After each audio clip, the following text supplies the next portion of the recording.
Hey everybody, Joel here. Now, I'm sweating because I just finished an amazing back workout with my buddy Greg, but we want to talk to you about advanced training for big arms. Now, whether you're young or you're old, you want to do this for longevity.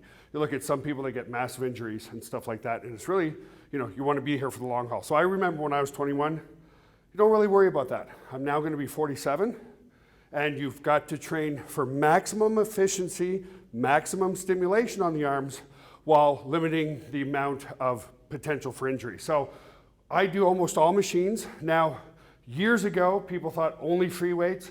More and more professionals are utilizing machines. So we're gonna start with a preacher curl.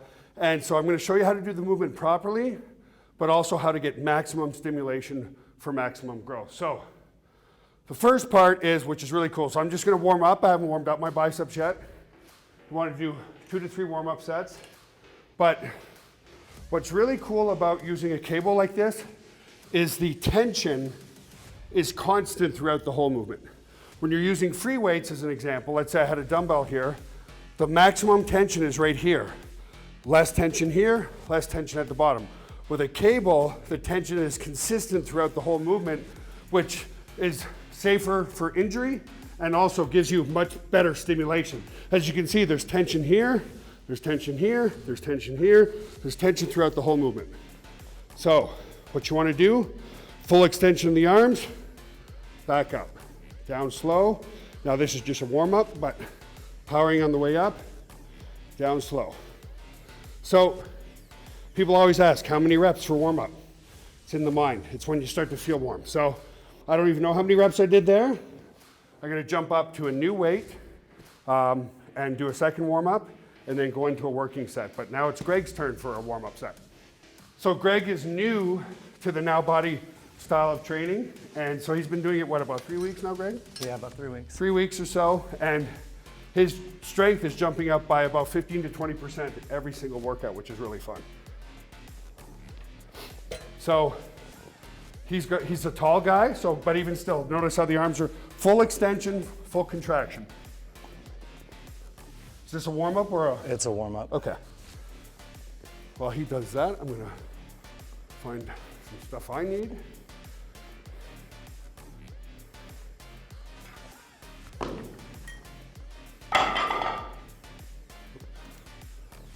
Perfect. Awesome. I'm gonna do my second warm-up. And what's really cool, a lot of guys that want to talk about, being really lean, and leanness comes from the amount of calories you burn versus the amount of calories you eat. Because I'm using more weights than Greg, because I have more muscle mass, that's not to brag or anything, but I'm naturally burning more calories because my work output's higher. So as you build more muscle, not only do you burn more calories during the workout, you burn more calories 24 hours a day, 7 days a week. So again, down, up. And that's all I need. When you're warming up, it's not so much warming up the muscle and the blood flow, but it's also warming up the nervous system as well. So Greg's are you on for a working set now, Greg? For a working set. So you'll see the difference here in this one working set to failure. The stimulus for muscle growth is positive momentary muscular failure one time, that's it. So I'm gonna push him hard, and he's gonna fail. And we're not counting reps here. All right. Good. Again, we're not counting reps, 3, 4, 7 reps. We're going until he fails, that's it. We don't know what that rep range will be. Good, I haven't helped him yet. Down slow. Good. I took maybe 5% of that one. So 3 more, Greg. Total failure. Take a break, visualize, and pull. Nice. Good. 2 more. Come on, buddy. Hard.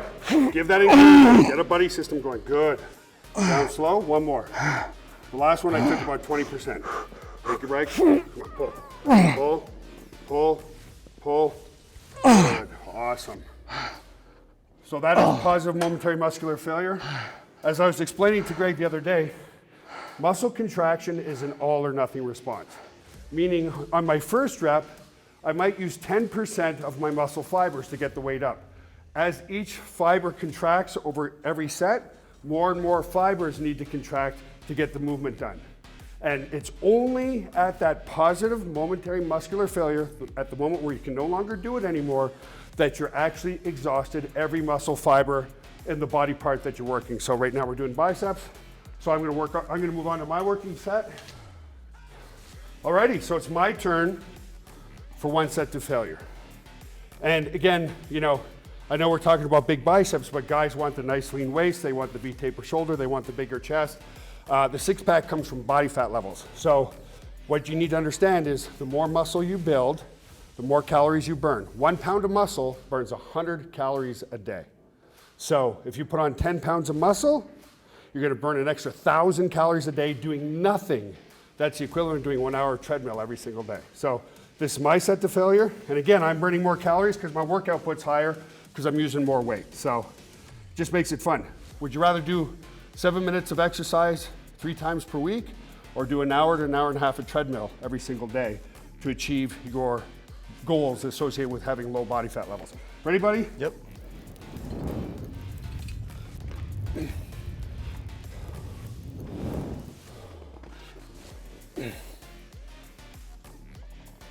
So slow down, and I'm powering up, guys.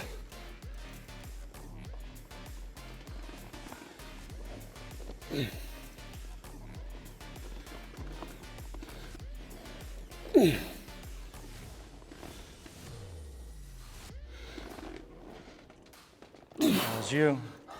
I'm ready. Okay. 3 more. Nice. Still all you. You got this, too. All right, one more. One more. You got it. Holy cow. So, high intensity, short duration. The other thing I want to just touch on again, because I know what your overall goals are, cardiovascular exercise is excellent for what it's called for, cardiovascular system. It actually doesn't burn a whole lot of fat. So on your days off from training, you're more than welcome to do whatever you love to do.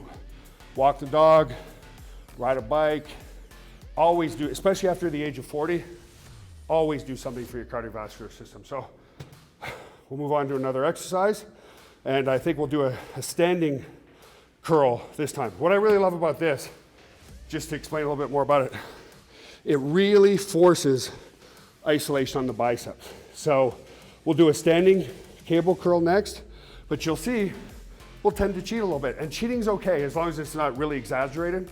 So let's move on to that exercise now. Okay, so the last exercise, the higher the elbow is, the more you're pulling in the bicep to a higher contraction at the top. Now, there's no such thing, let me say this, as changing the shape of a muscle. So a lot of people go, how do I get that nice peak? Guess what? I don't have one.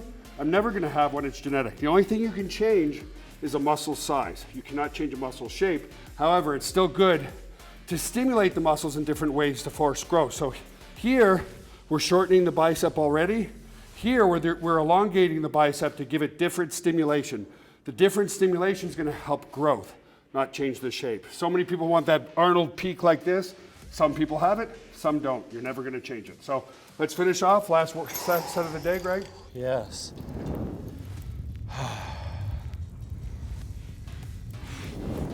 And even though we only did one set before, the muscles fatigue and tire quickly. Remember, it's not the volume. It's the 1 rep to positive failure that makes all the difference in the growth. It's an adaptive response to a stimulus that it's not used to. When the muscle fails, that tells you it's not used to it. Come on, buddy. Good, he's starting to fail. 2 more. And he's tired. I'm tired too. Come on. Good. 1 more. Take a break at the bottom. The reason I say take a break is visualize, then pull. Good job. Nice. Oh. Guess it's my turn, huh? So, yeah, you know, this is just always keeping the science real. Every body part You can only change its size. You can't change its shape. And a muscle size is directly proportional to muscle length. So in other words, my calves are okay because my calves insert down here. You see a lot of African American men, they don't get big calves. It's because their calf is very short. Usually their calves are very high and it kind of starts here. Mine starts way down here, so it allows me good calf development. My arms are big because you can see that my bicep actually inserts right at the tip of the elbow. It's because the muscle belly is long, it has better potential for growth. My chest is one of my weaker muscle groups because some people's chests kind of insert down here, mine inserts a little higher. The longer the muscle belly, the better potential for growth. So there's a lot of genetic things. Now that doesn't mean you still can't build bigger arms, bigger calves, bigger whatever, but everybody has their biomechanical differences and hence their weaknesses based on their genetics. This is my last, and same with my triceps. People say, how do you get such big triceps? If you see, my tricep inserts very, very low. And because the tricep has a long muscle head here, it has good capacity for growth. Does that make sense? Yes, it does. That's too light. Put it to 175. Thank you, sir.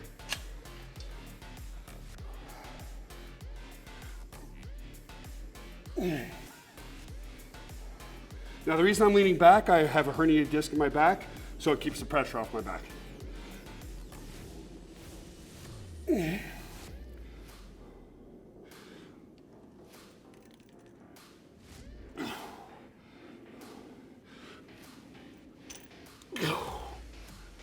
Two more. Yep. I got you. I got you. Oh, it was almost all you.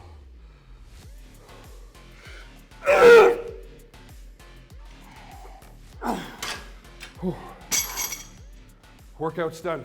2 sets, positive failure. And again, I can't stress enough, it's not set after set after set after set after set. The first rep of the exercise, the second rep, the third rep is designed only to get to the final rep. That final rep where the muscle fails is what creates all the growth. And that's why it's only 7 minutes a day, 3 times per week. And the 10 days of recuperation time is what makes the muscles grow. So changing the exercises is good. Do not change the principles. So I showed you preacher curl and cable curl. Again, as we age, I strongly recommend you stay away from the free weights and go to more machines like this for safety reasons. I remember exactly when I hit 40 years old. That's where I started to have the greater potential for injury and stuff like that. And as such, I started injuring myself more. And I started to switch over to more cables and machines. And I remember, oh God, I'm gonna lose size. I'm gonna shrink up. I'm gonna get smaller. I actually improved because you're able to efficiently train the muscles better and you're able to eliminate some of the joints and the other compression aspects of your whole body. What I mean by that, if I'm standing and I'm doing a heavy dumbbell curl, well, it's putting pressure on my lower back, it's putting pressure on my neck, it's putting pressure on my elbows. And when I switched over to things that put less pressure on the joints because I'm aging, I was actually able to train with higher intensity. And it's the intensity that causes the muscle growth, right? So in summary, if you're doing only 5 reps, the weight, to failure, the weight's probably a little too much. If you're going past 10, 11 reps, the weight's not quite heavy enough. So, when you're younger, you can train in that 5 to 6 rep range to failure. When you're my age, I prefer 8 to 10 reps to failure. So we'll see you on the next video. Remember, in summary, high intensity, short duration, keyword, positive momentary muscular failure, or key phrase, positive momentary muscular failure is what causes the growth, not set after set after set. We'll see you on the next workout video.